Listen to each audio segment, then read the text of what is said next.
The Galactic Council's desperate plea. In the grand amphitheater of the Galactic Council, representatives from a dozen starfaring races sat in uneasy silence. The sleek, crystalline Avari, the tentacled Zeln, the furry, round Bofram, all turned their eyes to the raised central podium. High Counselor Zayix, resplendent in shimmering robes, looked out over the assembled delegates, his large eyes heavy with worry. "Friends," he began, his voice amplified and translated by the room's sophisticated systems, "we face a threat like none before. The Cybex have returned." A wave of anxious murmurs rippled through the chamber. The Cybex, that dread name that had long faded into legend, mechanical beings who swept across the galaxy eons ago, consuming all in their path, before disappearing back into the void of space. "Our outer colonies have already begun to fall," Zayix continued. "Their technology has advanced beyond our understanding. They convert all organic life into their own, assimilating our people into their collective. None can withstand them." "What can we do?"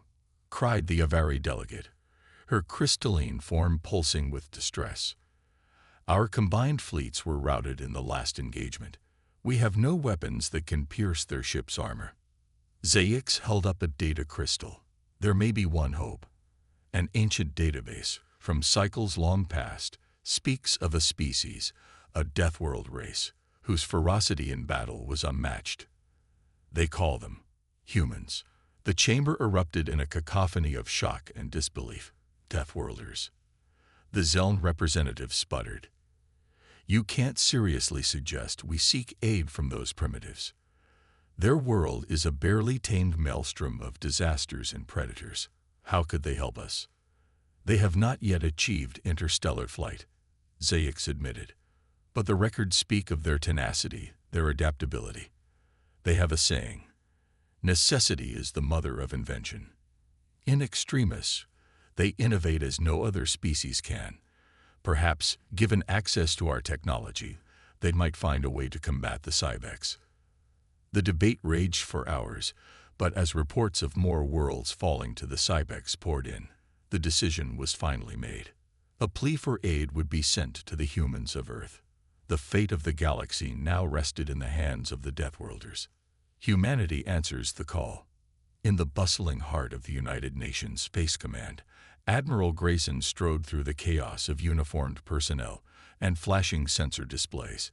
His grizzled face, etched from decades of service, was set in a thoughtful frown. Beside him walked Dr. Lena Sandoval, her dark hair pulled back in a neat bun, her eyes alight with excitement. "It's an incredible opportunity, Admiral," she was saying. "Imagine what we could learn from these alien cultures." Grayson grunted. "Let's not get ahead of ourselves, Doctor.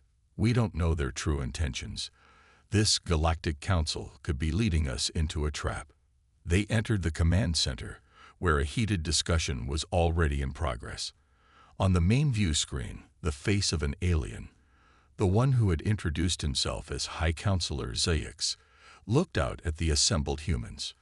"And so, people of Earth, we humbly request your aid in this darkest of hours," Zayix was saying.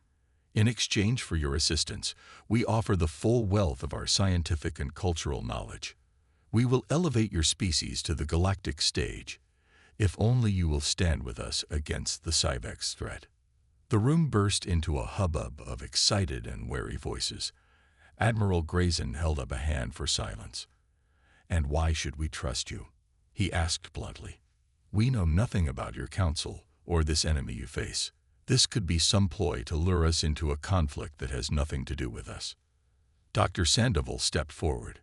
"If I may, Admiral," she said respectfully, "this is a chance for humanity to prove ourselves, to show that we can be more than the squabbling, violent species we've been, that we can be a force for good in the universe." Grayson looked at her for a long moment, then back at the screen. "Very well," he said finally. "We will aid you. But know this, if this is a deception, if you betray us, you'll learn why we're called Deathworlders." Zayix bowed his head. "Understood, Admiral. We thank you." transmitting technology and coordinates now. The galaxy's fate is in your hands. As the screen went dark, Grayson turned to his officers. You heard the man. Let's get to work. We have a war to win. Rapid human militarization. The shipyards of Earth and its colonies buzzed with frenzied activity. The technology provided by the Galactic Council, advanced propulsion, energy shielding, weapons, was being integrated into human ship designs at a breakneck pace. Dr. Sandoval watched in awe as the first of the new hybrid warships, the Valiant, rose from its berth. It was a sleek, deadly thing, bristling with railguns and laser batteries. Incredible, she breathed. The Council races have had this technology for millennia, and yet they never thought to apply it like this. Beside her, Admiral Grayson nodded. Their mistake, he said gruffly. They've grown soft, complacent. They've forgotten what it's like to fight for survival. Not us. We're Deathworlders. Adapting to threats is what we do. In the training grounds, human soldiers drilled with new powered armor and plasma rifles. In the labs, human scientists pored over the alien tech, finding new and innovative applications. A council liaison, the crystalline Avari named Lyriel, watched the proceedings with a mix of admiration and unease. Your people work so quickly, she remarked to Dr. Sandoval. It's as if you were born for war. Sandoval shook her head. Not born for it, she corrected, but shaped by it.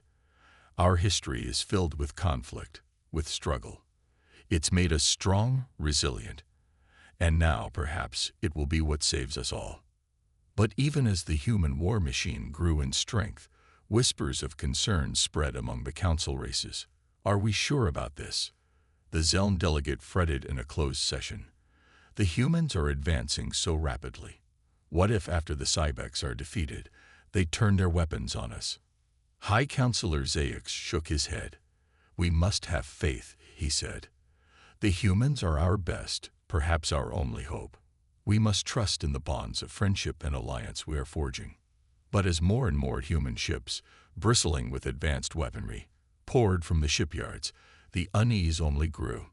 Confronting the Cybex, the void of space erupted in fire as the combined human and council fleet clashed with the Cybex armée.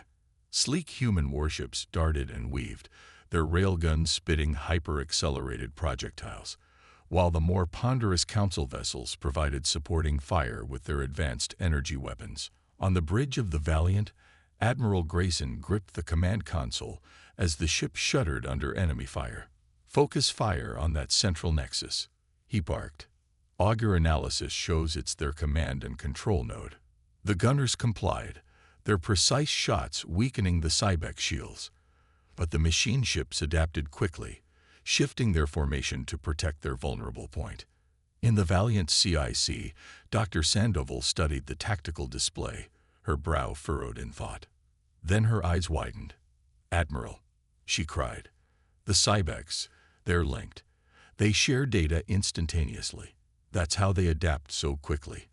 But it's also a weakness, if we can disrupt their network. Grayson's face lit up in understanding. We can blind them, throw them into disarray. He turned to his comms officer. Signal all ships. Concentrate EMP bursts on the following coordinates. The human fleet moved as one, their electromagnetic weapons flaring. The Cybex ships stuttered and reeled, their perfect coordination faltering. On the Council flagship, Lyriel watched in awe as the human ships pressed their advantage, tearing into the disoriented Cybex with ruthless efficiency. By the cosmos, she whispered. Such ferocity, such adaptability. Is this the power of a Deathworld race? The battle raged on, the Cybex rallying and adapting, the humans and their allies matching them at every turn. It was a dance of destruction, a symphony of fire and fury. And in the end, as the last Cybex ship broke apart under concentrated fire, it was the humans who stood victorious. But even in triumph, Admiral Grayson's face was grim. This is only the beginning, he said. The Cybex will be back, and we must be ready, striking at the heart. In the war room of the Valiant, Admiral Grayson looked around at the assembled faces, human and alien, united in grim determination. "We've hurt the Cybex," he said, "but we haven't stopped them. As long as their central neural network remains, they can rebuild, regroup. We must strike at their heart." Dr. Sandoval stepped forward, bringing up a hologram. "Based on data gathered from our last engagements, we've triangulated the likely location of their central hub." The image zoomed in on a dense nebula, pulsing with energy signatures. "It's heavily defended, but if a small, elite team could penetrate their lines, they could upload a virus." Lyriel finished, her crystalline form glinting with excitement. "Disrupt their network from within." Grayson nodded. "It's risky. It might be a one-way trip, but it's our best chance." His eyes swept the room. "I'll lead the mission myself. Volunteers?" Every hand in the room raised.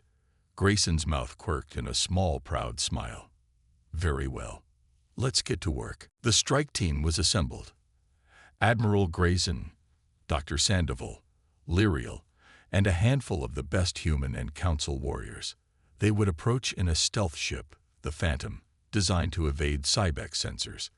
As they neared the nebula, the Phantom's screens lit up with warnings. "Energy signatures off the scale," the pilot reported. "It's like the whole place is alive with power." Grayson leaned forward. "Take us in. Nice and slow." They slipped through the outer defenses, moving silently through the shifting colors of the nebula. But as they approached the central hub, a swarm of Cybex drones rose to meet them. "Evasive maneuvers," Grayson barked. The Phantom swerved and rolled, its point defenses flaring. But there were too many, the drones adapting to their tactics. "Hits accumulated, systems failed. We're not going to make it," the pilot said through gritted teeth. Grayson's face was set in determination. "Yes, we are," he growled. "Sandoval, is the virus ready?" She nodded, her face pale but resolute. "Loaded and ready, Admiral." "Then we go in, manually." They left the crippled Phantom, jets on their spacesuits flaring as they wove through the drone swarm. Losses mounted. Human and alien blood mingled in the void. But finally, impossibly, they were there, at the heart of the Cybex network. As Grayson and Sandoval prepared to upload the virus, a giant Cybex construct rose before them, a nightmare of whirring blades and pulsing energy. "I'll hold it off," Lyriel said, her voice calm even as her form crackled with building energy. "Get the virus uploaded." She surged forward, a crystalline comet, and clashed with the Cybex monstrosity in a blinding flash of light. "Now," Grayson roared, slamming the upload button. The virus raced through the network, and the Cybex hub began to shudder and destabilize. They fled as the construct collapsed behind them, Lyriel's sacrifice buying them the seconds they needed. And as they emerged from the roiling nebula, the Cybex armada hung dead in space, drifting aimlessly, their guiding intelligence extinguished. The cost had been high, but the war was won. Aftermath and new beginnings. In the grand amphitheater of the Galactic Council, a very different scene unfolded from the one just months before. The races of the galaxy stood together, not in fear, but in celebration. And among them, standing tall and proud, were the humans. High Counselor Zayac stepped forward, his robes shimmering under the lights. "People of the galaxy," he began, his voice ringing with emotion. "We stand here today thanks to the courage and sacrifice of our human friends. They came to our aid in our darkest hour, and together we have prevailed against the Cybex threat." Cheers erupted from the assembled throngs. Human and alien voices joined in triumph. Admiral Grayson, standing at the front of the human delegation, looked out over the sea of faces.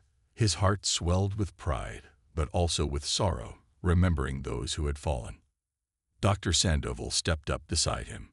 "We did it," she said softly. "We showed the galaxy what humanity can be." Grayson nodded. "But the work isn't over. We've made allies today, but also raised questions. The other races have seen our strength, our potential. Some will fear us. Then we show them they have nothing to fear, Sandoval said firmly. We share our culture, our knowledge, just as they share theirs with us. We build bridges of understanding. She smiled wryly. After all, that's my job now.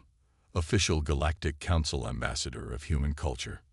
In the weeks and months that followed, as the shattered worlds rebuilt, Sandoval's initiatives took hold. Human art and music spread through the galaxy, while alien philosophies and sciences found eager students on Earth. But even as this new era of cooperation dawned, whispers of new threats echoed through the stars. For the galaxy was vast and ancient, and the Cybex were not the only danger lurking in the depths of space. Admiral Grayson looked out from the observation deck of the newly commissioned human starbase, watching the ships of a dozen races passing by. He thought of the challenges ahead, the battles yet to be fought. But he also thought of the allies they had gained, the friends they had made. Humanity had taken its first steps onto the galactic stage. Their role in the grand drama of the cosmos was still uncertain, their ultimate destiny still unwritten. But one thing was clear: the Deathworlders had arrived, and the galaxy would never be the same.